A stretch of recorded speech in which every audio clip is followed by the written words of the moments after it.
Walk out. Opposition members storm out of Parliament during budget debate closing.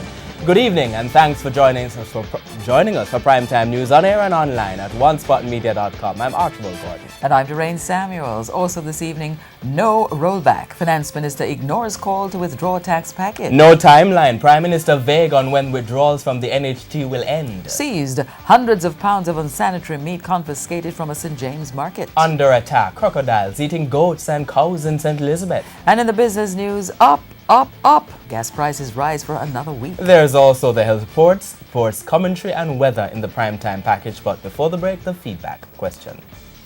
Opposition MPs walked out of Parliament today saying it is to demonstrate solidarity with consumers over the recently announced tax package. What is your view on that action? Share comments online, facebook.com/Television Jamaica and tweet at Television Jam. Stay with us. Primetime News returns after this break.